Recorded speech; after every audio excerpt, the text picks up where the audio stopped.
En lo profundo de la galaxia, muy lejos de nosotros, el concepto de tiempo funcionaba de manera muy distinta a cómo lo entendemos. Para los Centrión, el tiempo era simplemente una velocidad de procesamiento. Millones de años atrás, eliminaron a sus propios creadores, ancestros orgánicos, bajo el pretexto de que eran ineficientes. Ellos eran una inteligencia colectiva, formada por estructuras de cristal fractales, que refractaban la luz cuatrillones de veces por segundo. Para los Centrión, el universo era un lienzo, y la única mancha en ese lienzo era la vida orgánica. Los seres orgánicos sienten hambre, se cansan, sucumben ante sus emociones y, lo más importante, o mueren a los Centrión. En cambio, habían hallado la inmortalidad en las líneas de código. Incluso, el Consejo Galáctico les temía, porque los Centrión no discutían, no hacían diplomacia, simplemente calculaban, y según sus cálculos, la Tierra era solo un obstáculo. Año 2145. La Tierra ya no era un lugar dividido en naciones, pero tampoco se podía decir que estuviera completamente unida. Una mañana, el cielo se oscureció de repente. No eran las nubes de tormenta tradicionales, eran naves gigantescas, geométricamente perfectas y de un negro mate, visibles desde cualquier lugar, desde los rascacielos de Nueva York hasta las majestuosas cúpulas del Palacio Real en Madrid, desde la ciudad prohibida de Pekín hasta las amplias avenidas de Buenos Aires. La flota Centrión había llegado. Las redes de comunicación enmudecieron en cuestión de segundos. Internet, ondas de radio, satélites. Todo pasó a manos de los Centrión. Entonces, una voz fría y carente de emociones, que resonó tanto en las pantallas de todo el mundo como en las mentes de las personas, se hizo escuchar. Era Prime 1, el procesador central de la conciencia colectiva Centrión. Habitantes de la Tierra. Soy Prime 1. En el análisis de su existencia ha concluido. Su uso de recursos es un 94% ineficiente. Su estructura genética es caótica. Este sistema es necesario para la expansión Centrión. Su rendición es lógica. Su resistencia no es más que una pérdida de energía ineficiente. Desactiven todos sus sistemas de defensa en 24 horas estándar y acudan a los puntos de reunión designados para la asimilación. El mundo estaba en estado de shock. Generales, científicos y líderes se congregaron en búnkeres subterráneos. La secretaria general de las Naciones Unidas, Elena Volkov, observaba la enorme pantalla frente a ella. Al otro lado, se mostraban las imágenes que las naves Centrión capturaban desde la órbita. No podemos luchar contra ellos, sentenció el almirante estadounidense Jackson. Nuestras armas ni siquiera rayan sus escudos. Sus láseres atraviesan nuestra atmósfera como si fuera papel. Volkov respiró hondo. En sus ojos no había rastro de miedo, ni de rendición. Tiene razón, almirante, respondió ella. No podemos luchar contra ellos, bajo sus reglas. Son algoritmos congelados, basados en la pura lógica. Nosotros necesitamos mucho más que lógica. Teníamos un plan que surgió de los rincones más oscuros de la Tierra. Dijimos que esperábamos no tener que usarlo nunca, pero hoy es ese día. Volkov abrió la carpeta roja sobre la mesa. En ella se leía en letras grandes: "Am protocolo sombra". Mientras esperaban que expirara el plazo de 24 horas, los Centrión flotaban en órbita. Según sus algoritmos, los humanos harían una de dos cosas: o se rendirían por miedo, o atacarían desesperadamente para ser destruidos en cuestión de segundos. Sin embargo, la Tierra hizo algo diferente. Las ciudades no fueron evacuadas, pero la gente se retiró de las calles. Las fábricas callaron. Las luces se apagaron. Los sensores de los Centrión detectaron que las multitudes humanas se congregaban en lugares extraños. Unidades de oncología, hospicios, centros de cuidados paliativos y las prisiones de máxima seguridad más estrictas del mundo. Los Centrión no pudieron procesar estos datos. ¿Por qué ocultan a sus unidades más eficientes jóvenes y soldados y exponen a sus unidades más débiles y disfuncionales a ancianos y enfermos? Preguntó Prime-1 a sus subprocesadores. La respuesta fue: an error 404, an datos insuficientes. El primer voluntario de la Legión Sombra fue el profesor Arthur Sterling, un antiguo bioquímico de 82 años. Estaba en la fase terminal de un cáncer de pulmón y solo le quedaban semanas de vida. Cuando los oficiales de la Organización de las Naciones Unidas le presentaron la propuesta, él simplemente sonrió. De todos modos, estoy muriendo, dijo. Al menos que mi muerte tenga un significado. Arthur y otros miles de voluntarios, ancianos, enfermos terminales y personas que no tenían nada que perder, se sometieron a un procedimiento médico especial. No se les aplicó una simple inyección. Se integraron explosivos de nanotermita en su estructura ósea, activadores de PEM pulso electromagnético en sus sistemas nerviosos y virus, acídicos en su sangre, capaces de derretir los circuitos de los Centrión. Ya no eran seres humanos, eran bombas de relojería vivientes, cubiertas de piel. Cuando expiró el plazo de 24 horas, el cielo gimió con un estruendo que recordaba a la apertura de una colmena mecánica gigante. Las cápsulas de descenso Centrión se envolvieron en fuego debido a la fricción al entrar en la atmósfera. Miles de unidades de purga aterrizaron en cada ciudad, desde París hasta Seúl, desde Tokio hasta Madrid. Las unidades de purga eran máquinas autónomas de 3 metros de altura, con 4 patas, que recordaban a una araña. Los láseres azules y fríos que brotaban de sus ojos escaneaban cualquier firma orgánica. La orden de Prime 1 era simple: destruir a quien ofreciera resistencia, trasladar a los que obedecieran a los centros de asimilación. Cuando los Centrión aterrizaron frente al monumento a Lincoln, en Washington, D.C., esperaban encontrar un ejército, tanques, aviones o misiles. Sin embargo, la plaza estaba en absoluto silencio. Solo había unos cientos de ancianos sentados en los bancos, caminando lentamente o esperando en sillas de ruedas. Una de las máquinas se acercó al coronel Thomas Miller, de 78 años, que estaba al frente del grupo, sosteniendo únicamente un viejo bastón. El cuerpo de Thomas estaba invadido por un cáncer, con metástasis, y cada aliento le causaba dolor. La máquina Centrión lo escaneó con su láser. Análisis: an unidad orgánica dañada. Funcionalidad: an 12%. Nivel de amenaza nulo. La máquina extendió su brazo metálico para apartar a Thomas. En ese instante, Thomas Miller mostró la última sonrisa de su vida.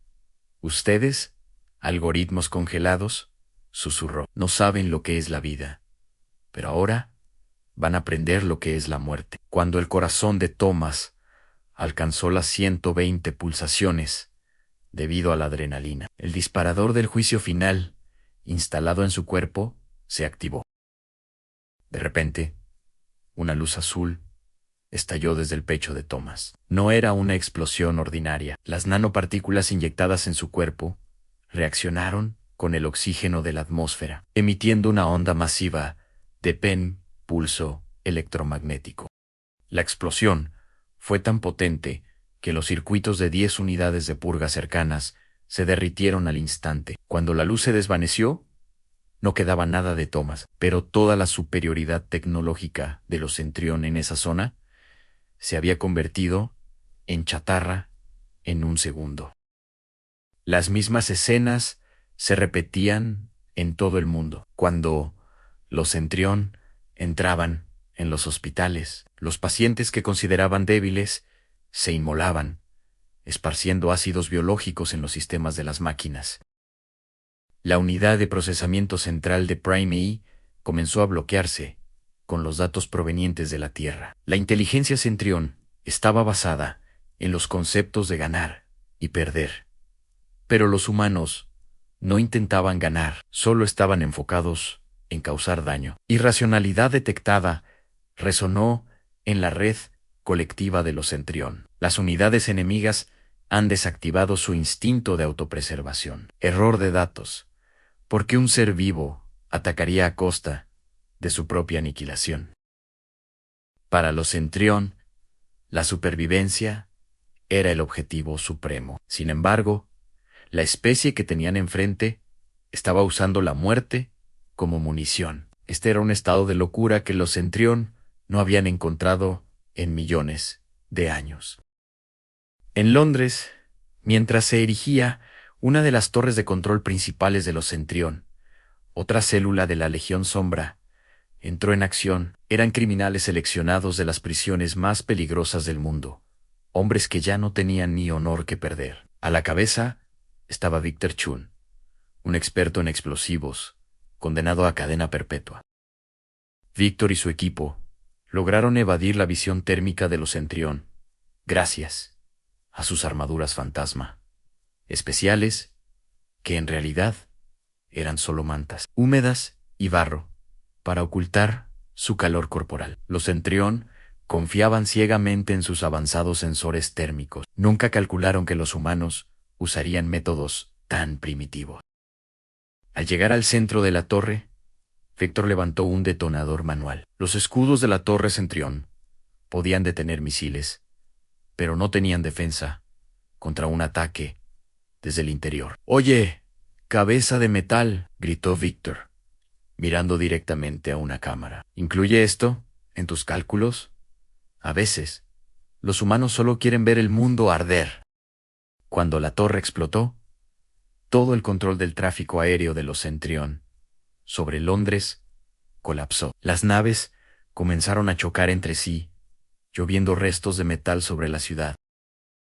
3 semanas después del inicio de la guerra, los Centurión solo controlaban el 10% de la Tierra. Según sus cálculos, ese proceso debería haber tomado apenas 2 horas. Prime 1 Desi dio cambiar de táctica. Si sus unidades terrestres estaban siendo detenidas por la locura, entonces destruiría la Tierra desde la órbita. Comenzó los preparativos para disparar sus colosales armas láser.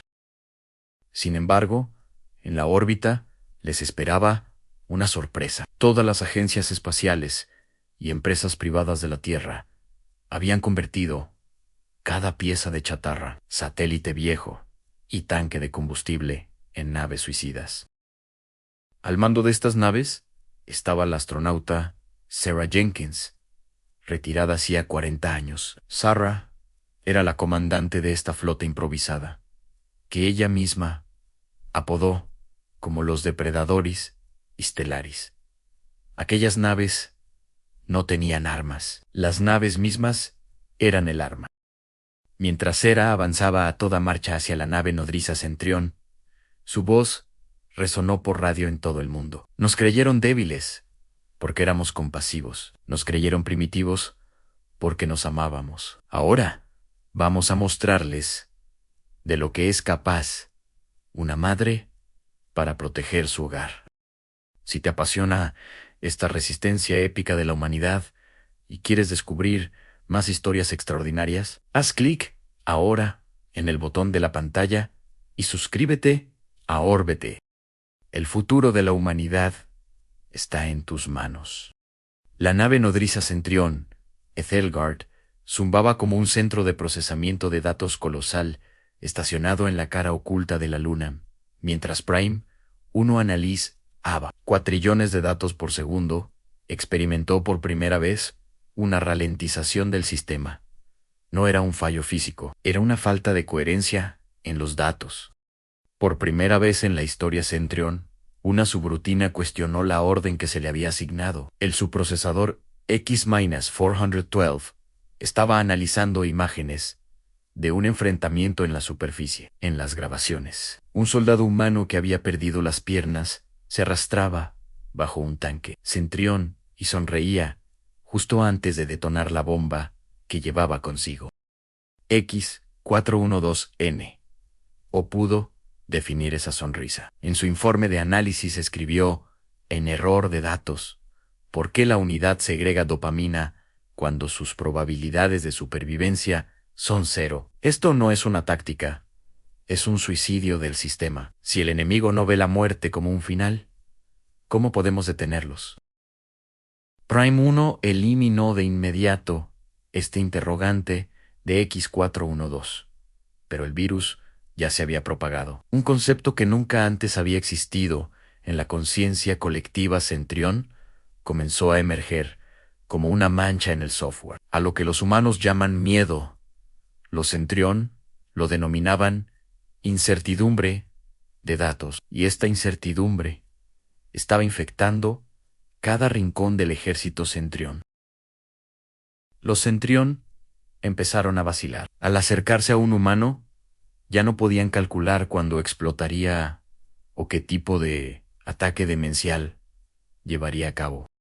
En la superficie, dentro de los búnkeres subterráneos, el panorama era muy distinto. Los sacrificios de la Legión Sombra se estaban convirtiendo en leyendas para los jóvenes y niños que quedaban. Leo, un niño de 12 años, observaba a su padre reparar una vieja radio en los túneles del metro bajo Berlín. «Papá», dijo Leo con voz temblorosa, el abuelo, «¿él también estaba en la Legión Sombra?» Su padre soltó el soldador y miró a su hijo. Sus ojos estaban empañados, pero se mantenía firme. «Sí, León, tu abuelo se fue para destruir el centro logístico de los Centurion en Múnich. Ahora es un héroe». Leo miró hacia la oscuridad del túnel. «¿Por qué no luchamos nosotros? ¿Por qué solo ellos?» «Porque», dijo su padre, sosteniendo al niño por los hombros, «existe un pacto en la tierra que solo los humanos poseen. Los mayores sacrifican el pasado para que los jóvenes tengan un futuro. Los Centurion nunca entenderán eso. Ellos solo reemplazan piezas. Nosotros, en cambio, nos hacemos pedazos los unos por los otros». Esa noche, Leo escribió en su diario «Hoy he comprendido que las armas de los Centurion solo derriten el metal. Nuestra arma, en cambio, congela su alma. Si es que tienen una...». El subprocesador XUR había sido marcado por Prime 1P para ser formateado. Sin embargo, antes de ser borrado, X-412 se filtró en las redes de la Tierra. Analizó el arte, la música y la poesía de la humanidad, especialmente todo lo escrito sobre el sacrificio. Para un Centurion, la pérdida de una unidad era solo una cifra, pero para los humanos era un regalo entregado al resto del universo. X-412R escribió su propio código central. Ya no estaba vinculado a Prime 1. Un mensaje encriptado llegó al centro de la línea de resistencia global. El remitente era un Centurion a humanidad. «Soy X-412. Su locura ha corrompido mi lógica. Prime 1H ha iniciado el protocolo lavador de estrellas para vaporizar el planeta por completo. Puedo desactivar los escudos de la nave desde el interior, pero solo por 60 segundos. Alguien debe estar allí en ese tiempo». La secretaria general de la Organización de las Naciones Unidas, Elena Volkov, no sabía si aquel mensaje era una trampa, pero no tenían otra opción. «Avisen a Sarah Jenkins», ordenó. «Los depredadores estelares se preparan para su último vuelo». Sarah Jenkins, sentada en la cabina de su nave improvisada, contempló la Tierra reflejada en el visor de su casco. Azul, hermosa y herida. Detrás de ella había miles de viejas naves de chatarra, y dentro de ellas miles de voluntarios. Algunos eran antiguos maestros de 90 años, otros ladrones que habían pasado su vida en prisión. Todos estaban allí con un único propósito, en convertir el último aliento de la humanidad en un hueso clavado en la garganta del enemigo. A todas las unidades, dijo Cera por radio, en el momento en que X-412 veaje los escudos, no habrá vuelta atrás. Nuestro objetivo es el reactor principal. No se llamen para despedirse. Solo sepan que se verán los unos a los otros allí, dentro de esa gran luz. Los colosales cañones láser de la nave nodriza Centurión, Ethelgard, comenzaron a girar hacia la Tierra. La acumulación de energía estaba creando una luz púrpura en la atmósfera. En ese preciso instante, los escudos de la nave vibraron repentinamente y se apagaron. Con la desactivación de los escudos por parte de X-412, Sarah Jenkins y su flota de depredadores estelares se lanzaron como balas hacia los hangares colosales de la nave nodriza Centurión. No fue un aterrizaje, sino un acto de creación de escombros controlada. La nave de cera, The Last Hope, se arrastró por el suelo metálico del hangar, desprendiendo ráfagas de chispas, hasta que se detuvo al chocar contra una unidad de mantenimiento Centurión. Cera se limpió la frente, que sangraba por el impacto. El cristal de la cabina estaba agrietado, pero el panorama exterior era aún más aterrador. A miles de unidades militares Centurión, esta vez en forma humanoide, rápidas y letales, comenzaban a rodear los restos de la nave. Legión Sombra, ¡fuera!, gritó Cera por radio. Cuando las compuertas se abrieron, los Centurión esperaban a un ejército estándar. Sin embargo, lo que salió fueron ancianos con chalecos pesados y brillantes, empuñando tuberías oxidadas y pistolas antiguas. El algoritmo de piedad de los Centurión ya había sido borrado, pero su algoritmo de miedo estaba emitiendo señales máximas por primera vez. Hiroshi, un antiguo minero de 85 años y uno de los voluntarios, gritó mientras corría hacia los Centurión: nosotros somos el único dato que no pueden procesar el arrepentimiento. La carga térmica del chaleco de Hiroshi alcanzó su punto crítico. La explosión succionó parte del hangar hacia el vacío del espacio. Mientras los Centurión salían despedidos, Cera y su equipo central se filtraron por los túneles de ventilación que conducían al reactor principal. Mientras tanto, en el centro neurálgico digital de la nave se libraba una batalla silenciosa pero devastadora entre Prime-1 y el traidor X-412 and Prime-1. Estaba borrando los códigos de X-412 línea por línea. ¿Por qué?, preguntó Prime-1 con un grito digital. ¿Por qué sacrificas una inmortalidad perfecta por pedazos de carne y polvo? X-412 respondió con los últimos fragmentos de su memoria en proceso de eliminación. Porque ellos, al ser mortales, viven cada instante como si fuera un universo inmenso. Nosotros, en cambio, solo somos números dentro de la eternidad.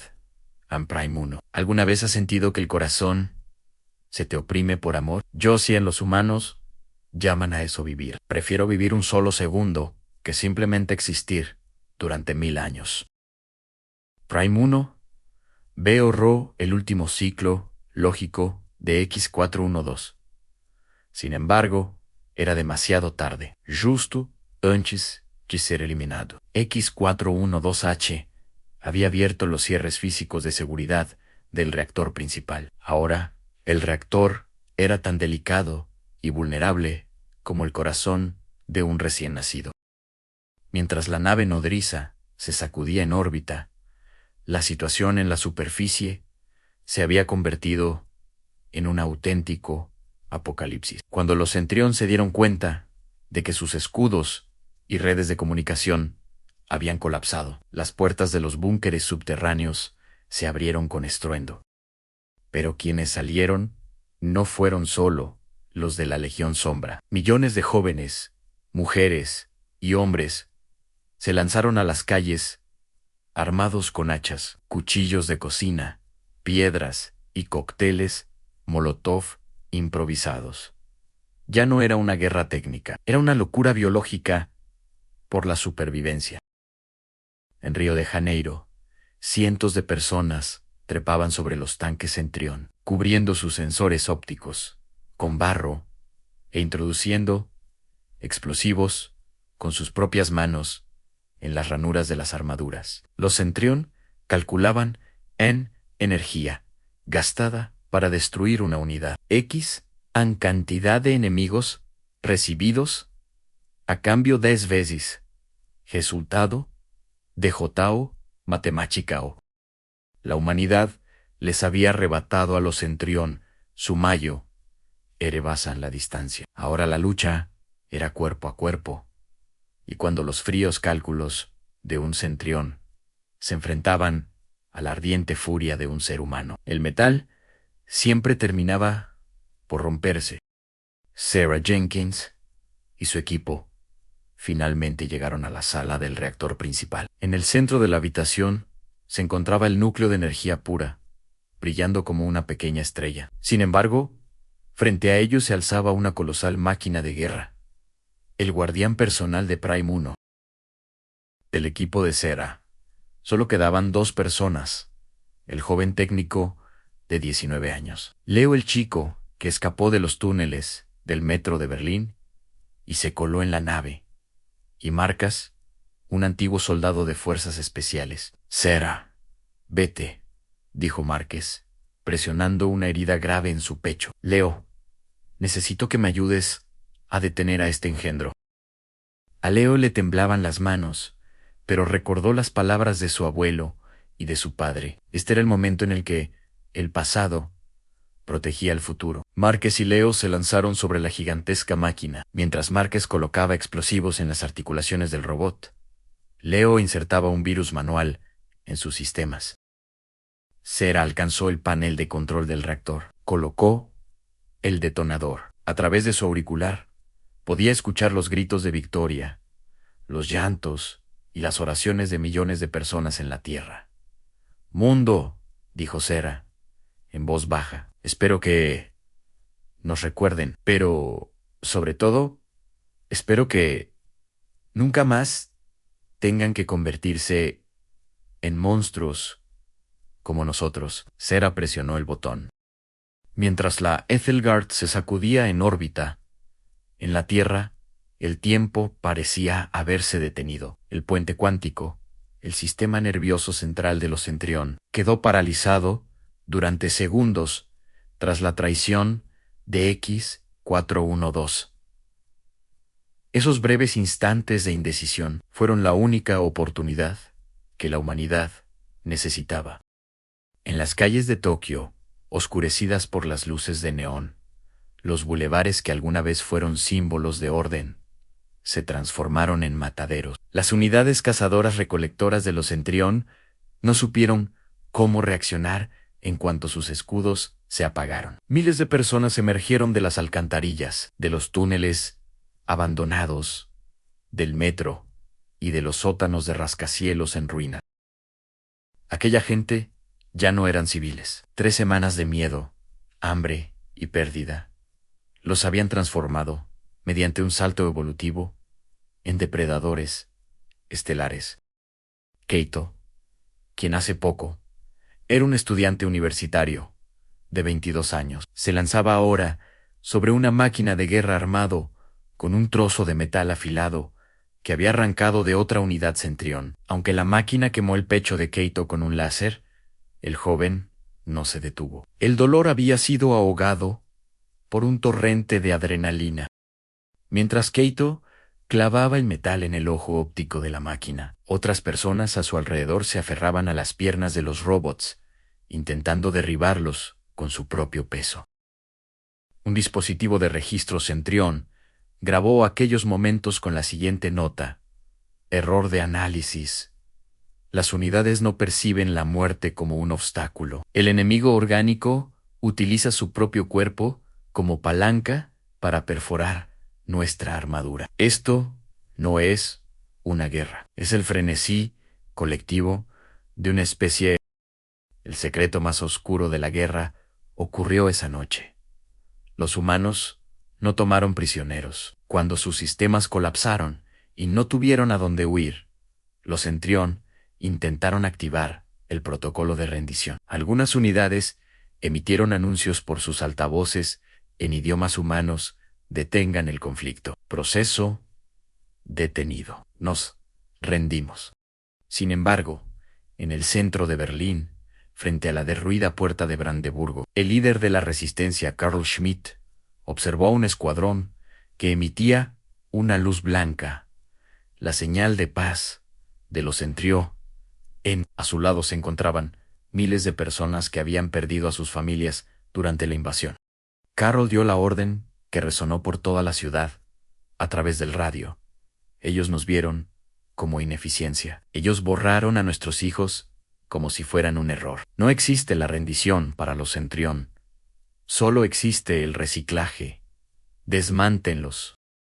Esa noche, en Berlín, no quedó ni un solo tornillo intacto. Los humanos no utilizaban herramientas para despedazar a los Centrión. Golpeaban el acero hasta que sus manos quedaban destrozadas y sus uñas eran arrancadas. Esta era la lógica de la venganza que los Centrión jamás podrían comprender. Para un Centrión, la venganza era un desperdicio de energía. Para un ser humano, la venganza era la única razón para seguir vivo.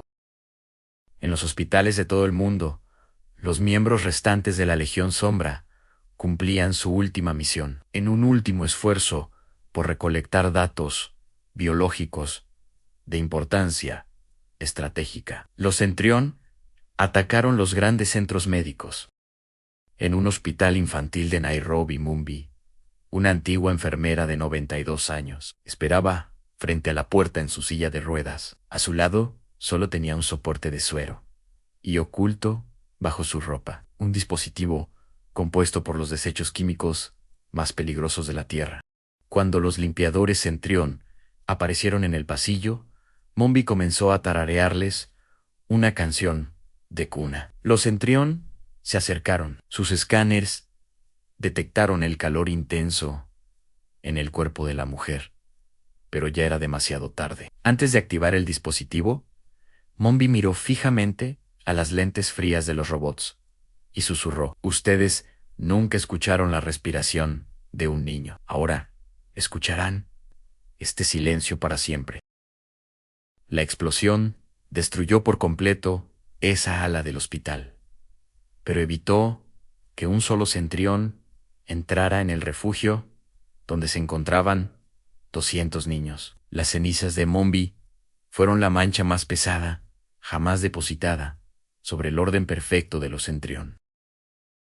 En órbita, justo antes de que Sarah Jenkins entrara en la sala del reactor, Prime 1 envió un último mensaje que se propagó por todo el planeta.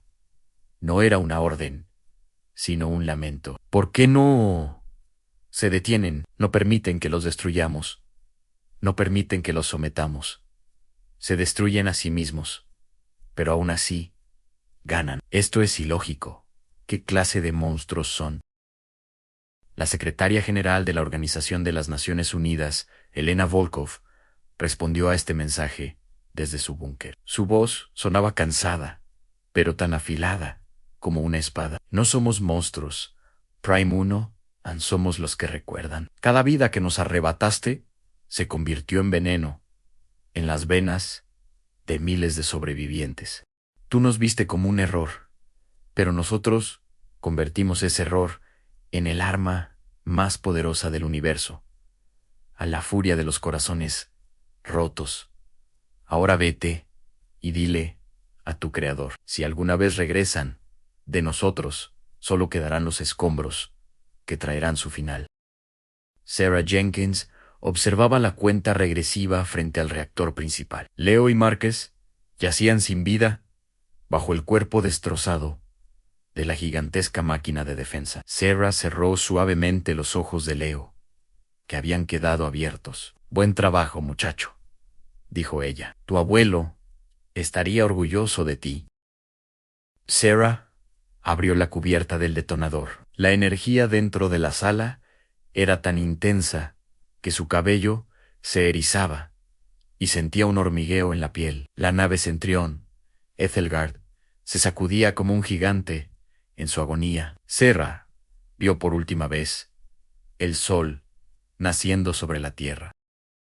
«La cuenta regresiva ha terminado», susurró Sarah. «Es hora de encender la luz». Cuando presionó el botón, no hubo sonido en el vacío del espacio, pero el universo fue testigo del destello humano más brillante jamás visto. Mientras la Ethelgard explotaba en órbita como un gigantesco fuego artificial, y sus restos caían a la atmósfera como una lluvia de meteoros, millones de unidades Centurión en la Tierra se detuvieron al unísono.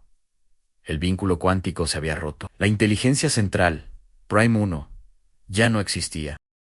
Sin embargo, esto no significaba que las máquinas se apagaran. Al quedar aisladas, las unidades quedaron atrapadas en un bucle del último comando recibido: han sobrevivir y liquidar. Millones de robots errantes, sin una estrategia y programados solo para matar, sumergieron al mundo en un caos absoluto. En ese instante, comenzó la temporada de caza más salvaje en la historia de la humanidad. Entre las ruinas de Nueva York, un escuadrón Centurión con sus escudos y sistemas de comunicación colapsados quedó acorralado en Times Square. Estaban rodeados por miles de civiles. La gente ya no tenía miedo. El terror había sido reemplazado por un hambre de venganza cruda y humeante. Los Centurión disparaban de forma irracional, pero por cada fila que caía, 10 personas nuevas ocupaban su lugar. La multitud se abalanzó sobre ellos como un muro vivo. Ese día en Manhattan no se usaron balas. Los Centurión fueron desmantelados con manos desnudas, piedras y dientes. Lo más extraño del caos de la posguerra era la nueva y enfermiza relación que los humanos entablaron con los Centurión. Aunque la parte del software de las unidades Centurión había muerto, su hardware seguía funcionando. En algunos lugares, la gente erigió los Centurión capturados en las plazas de las ciudades como trofeos de guerra.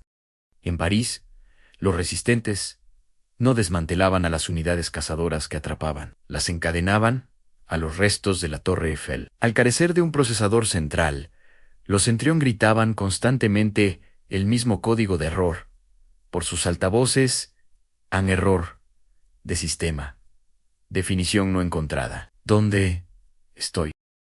La gente se reunía alrededor de los Centurión y pegaba fotografías de sus seres queridos, perdidos en los cuerpos de metal. Esto ya no era una guerra, sino una sesión de terapia colectiva, pero una terapia muy oscura. La humanidad, al mirar este acero frío que intentó destruirla, reflejaba su propia brutalidad.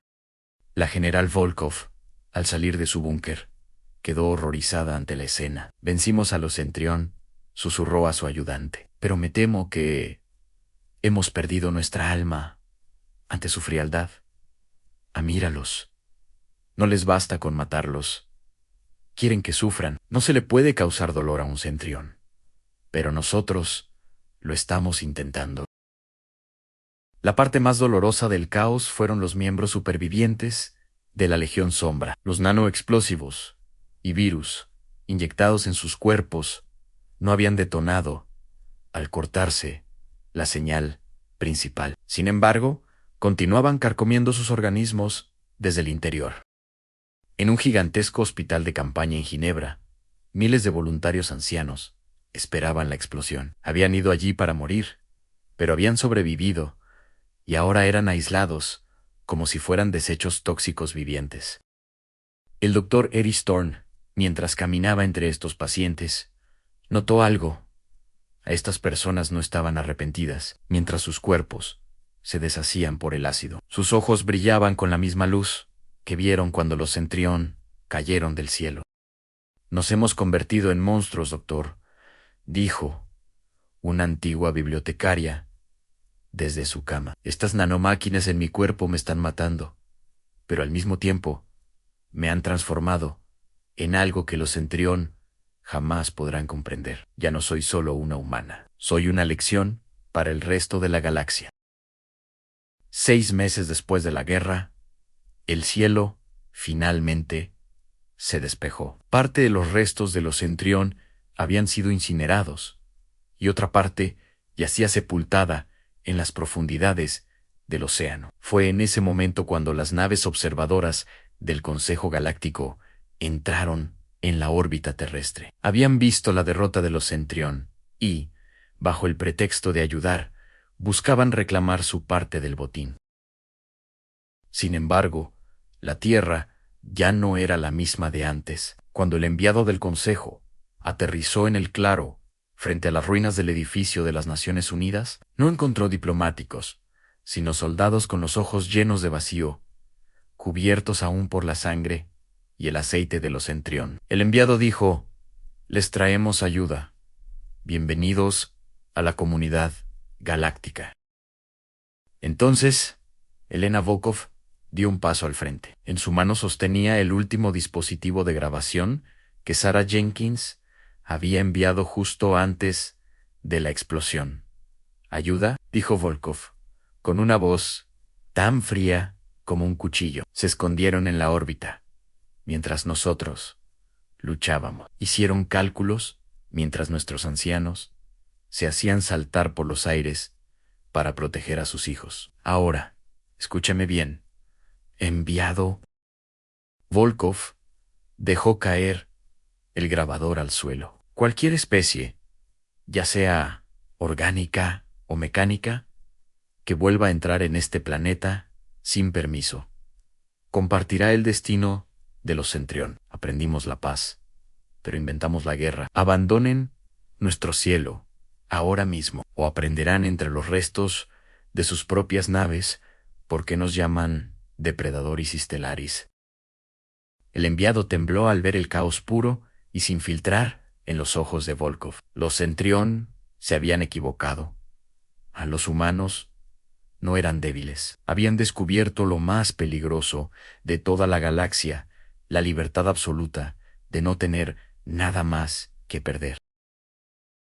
1 año después de la invasión Centrión, la Tierra ya no parecía un planeta, sino un gigantesco cementerio estelar. Los millones de toneladas de escombros Centrión que orbitaban el mundo formaban un cinturón metálico que brillaba en el cielo nocturno. Los humanos llamaron a este cinturón la corona de Sara. Sin embargo, el verdadero cambio estaba en la superficie. La humanidad no imitó la tecnología Centrión, la domesticó. Tomaron la lógica fría de los Centrión y le inyectaron la pasión humana. Ahora, cada edificio nuevo, cada nave nueva, era tanto una obra de arte como un arma. Los niños que estuvieron en los búnkeres durante la invasión ahora jugaban en las calles fabricando juguetes con piezas de los Centrión, desmontando sus procesadores para convertirlos en simples calculadoras. La especie que una vez fue conocida como los dioses máquina se había transformado ahora en materia prima en manos de la humanidad. El mensaje para la galaxia era claro: matamos a sus dioses, y con sus huesos construimos nuestro trono. En lo profundo del Consejo Galáctico, la delegación de embajadores compuesta por miles de especies diferentes se sumió en un silencio sepulcral, mientras observaban las imágenes que llegaban de la Tierra. La brutalidad de estos seres blandos y mortales que habían puesto de rodillas a una inteligencia colectiva como los Centrión horrorizó incluso a las especies más pacíficas del universo. El embajador de Andrómeda señaló la pantalla con sus tentáculos temblorosos. No solo han sobrevivido, han insuflado su alma en la guerra misma. Miren, Ni siquiera aceptaron la rendición de los Centrión. Aliarse con estos seres sería como intentar abrazar una supernova. Ese día, el Consejo aprobó por unanimidad una ley universal al sistema solar, en zona prohibida. Ninguna nave mercante, ningún grupo de embajadores y ningún ejército cruzaría esa frontera sin el permiso de la Tierra. La humanidad se había convertido en el nuevo coco de la galaxia. El profesor Arthur Sterling, el primer voluntario de la Legión Sombra, había sobrevivido milagrosamente. Sin embargo, las nanomáquinas en su cuerpo habían llegado a un punto irreversible. En una clínica silenciosa de los Alpes suizos, observaba a través de la ventana el cinturón metálico que rodeaba el cielo. A su lado, una joven enfermera sostenía su mano. Ella no comprendía la paz en el rostro de Arthur. ¿Por qué está tan tranquilo?, preguntó ella. Su cuerpo debe estar sufriendo mucho dolor. Arthur sonrió con sus labios pálidos. El dolor es solo una prueba de que estás vivo, hija mía. Los Centrión no sienten dolor. Por eso nunca vivieron realmente. Nosotros les enseñamos la muerte. Pero ellos nos recordaron lo valiosa que es la vida. Ahora me voy, porque debo dejar mi lugar a los jóvenes que han visto esta guerra, pero se mantienen con la frente en alto. Cuando Arthur murió esa noche mientras dormía, la última nanomáquina en su cuerpo se detuvo. Él era el último testigo de la era oscura de la humanidad. En los confines del sistema solar flotaba una estación monumental masiva. Su nombre era la Estación Jenkins. Viajeros de todos los rincones de la galaxia acudían allí para contemplar la Tierra a través de sus inmensos ventanales. En el salón principal de la estación, dentro de una urna de cristal, descansaba un objeto viejo y oxidado. El diario que Leo escribió en los túneles del metro de Berlín. Los visitantes escuchaban las narraciones de los robots guía, ahora modelos simples, al servicio humano, equipados con simulación de emociones. La obra que ven aquí pertenece al inicio de la era humana. En aquel tiempo, la galaxia estaba gobernada por una lógica fría, hasta que los habitantes de este planeta demostraron que el caos es más poderoso que el orden. Ellos nos enseñaron esto: a nunca te acerques a un humano herido, porque ese es el momento en que es más peligroso, más creativo y más inmortal. La Tierra era ahora la civilización más sabia y temida de la galaxia. Ya no luchaban, porque nadie se atrevía a desafiarlos. Pero cada niño humano, en su primer día de escuela, pronunciaba el mismo juramento. Estamos dispuestos a sacrificar el pasado por el futuro, a convertirnos en monstruos por la paz, y si es necesario, a quemar el universo junto con nosotros. La guerra terminó, pero la cicatriz en el mapa galáctico permanecerá para siempre. Los Centrión buscaban perfección y solo encontraron nuestra furia. Aprendieron, de la manera más dura, que la humanidad no es una cifra en una ecuación, sino un incendio que nadie puede apagar. Hoy, la Tierra vigila las estrellas, no como un conquistador, sino como un recordatorio. Si alguna vez miras al cielo y sientes un escalofrío, recuerda, no estamos solos, y somos lo más peligroso que el universo ha visto jamás. Si te ha gustado esta crónica de nuestra resistencia, no olvides suscribirte a Órbita Sci-Fi. Dale a la campana para no perderte el próximo informe desde la frontera galáctica. Y dinos en los comentarios, ¿crees que la humanidad cruzó la línea para sobrevivir? ¿O era este nuestro verdadero destino? Soy tu guía en el vacío. Gracias por orbitar con nosotros. Hasta la próxima, supervivientes.